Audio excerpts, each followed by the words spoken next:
Cuando una molécula de glucosa ingresa en la célula es convertida en dos moléculas de piruvato a través del proceso de glucólisis que ocurre en el citoplasma.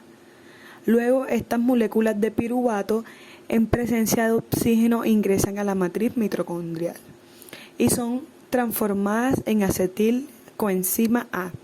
Estas moléculas de acetilcoenzima A ingresan al ciclo de Krebs. Recordemos que en cada uno de estos pasos se generaron algunas moléculas de ATP y otras moléculas de NADCH y FADH2 que se utilizarán en el siguiente paso para generar más moléculas de ATP.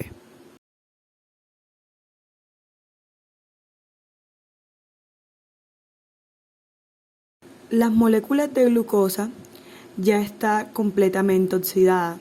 Parte de su energía potencial sufrió una transformación de ADP y fosfato en ATP. Sin embargo, la mayor parte de la energía almacenada permanece en los electrones que se separaron de los átomos de carbono y fueron conducidos a los receptores NAD positivo y FAD que se produjeron a NAD y a FAD2. Estos electrones ganados durante la glucólisis y la oxidación del ácido pirúvico y el ciclo de Krebs aún se encuentran en un nivel energético alto. El transporte terminal de electrones, que es la etapa final de la respiración, los electrones del NADH y del FADH2 de alto nivel energético son conducidos paso a paso a un nivel energético inferior, a través de una secuencia de reacciones de óxido-reducción que constituyen la cadena de transporte de electrones o cadena respiratoria. Los componentes principales de la cadena transportadora de electrones son complejos multienzimáticos que poseen unidas moléculas de citocromo. Gracias a los citocromos, estas enzimas pueden catalizar las sucesivas reacciones de óxido-reducción.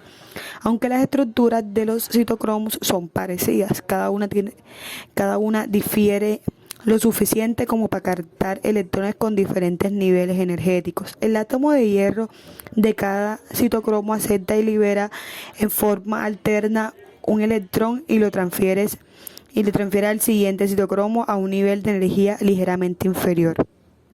Tenemos en más detalles esta representación esquemática de la cadena de transporte de electrones. Las moléculas que se indican en mononucleósido de flavina, que llamaremos FMN, y la coenzima Q y los citocromos BCA y A3 son los principales transportadores de electrones de la cadena. Al menos otras 9 moléculas transportadoras funcionan como intermediarios, además que las que se muestran aquí. Los electrones transportados por el NADH entran en la cadena cuando son transferidos por el FMN, que se encuentra casi instantáneamente en los electrones que acceden a las coenzimas Q, que se reduce. La coenzima Q pasa entonces los electrones al siguiente aceptor y vuelve a su forma oxidada. El proceso se repite en forma descendente. Los electrones pasan por la cadena respiratoria y van saltando a niveles energéticos sucesivamente inferiores. Los electrones que son transformados por el FADH2 se encuentran a un nivel energético ligeramente inferior que los del NADH. En consecuencia, entran en la cadena de transporte más abajo a la altura de la coenzima Q. Los electrones finalmente son aceptados por el oxígeno, que se combina con protones, es decir, los iones de hidróxido, en solución y se forma agua. Cuando los electrones se mueven por la cadena respiratoria saltando a niveles energéticos inferiores, se liberan energía. Esta energía es reconocida por las mitocondrias y se utiliza para sintetizar ATP. A partir del ATP es un proceso denominado fosforilación oxidativa. Las medidas cuantitativas muestran que de cada 2 electrones que pasan por el NADH al oxígeno se forman 3 moléculas de ATP a partir del ADP y fosfato. Por cada 2 electrones que pasan por el FADH2, que se recogen a nivel energético. algo menor se forman dos moléculas de ATP en la fosforilación oxidativa. El potencial de transferencia del NADH y de la fase 2 se convierten en el potencial de transferencia del fosfato de la molécula ATP. El vocablo quimiosmótico refleja el hecho de que la producción de ATP en la fosforilación oxidativa incluye tanto procesos químicos como procesos de transporte a través de una membrana selectivamente permeable.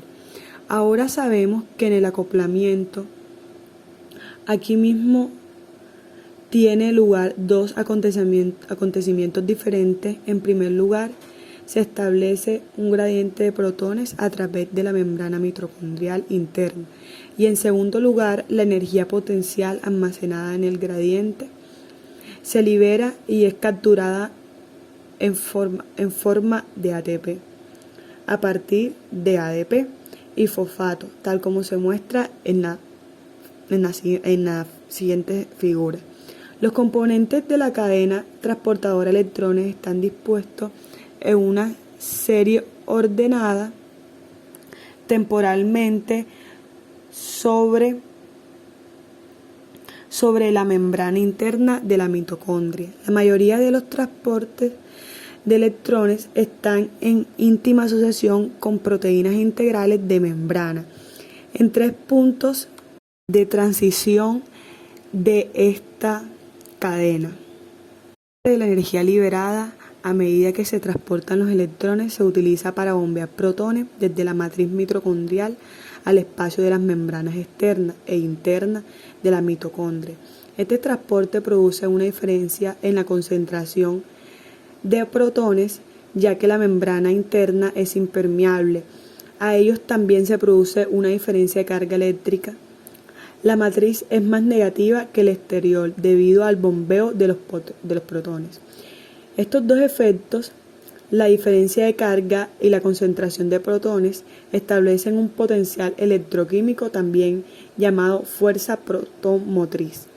Esta fuerza expulsa a los protones de nuevo al interior de la matriz a través de un canal de un complejo proteico específico. La ATP sintasa a este complejo multienzimático es el que, ubicado en las crestas mitocondriales, acopla el movimiento de los protones a síntesis de ATP y de esta manera se produce la disipación del gradiente.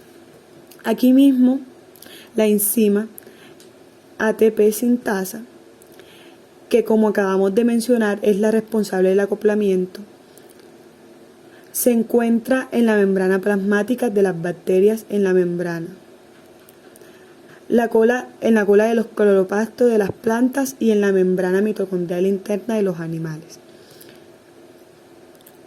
Y en las plantas está formada por dos complejos multimédicos llamados FO y F1 y F0.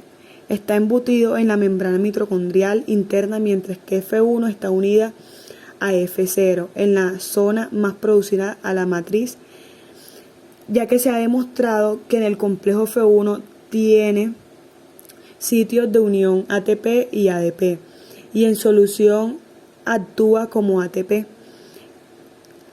es decir, cataliza la hidrólisis de ATP a ADP.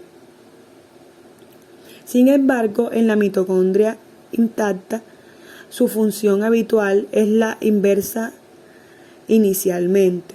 Los protones fluyen a favor del gradiente electroquímico a través del canal formado por la subunidad F0, que conecta el espacio interno de la membrana con la matriz mitocondrial. A medida que esto sucede, parte que la energía del gradiente electroquímico es transferido de la estructura proteica de S0 o la captura de energía por el canal produce un cambio de conformación al que se traduce hacia la subunidad C1.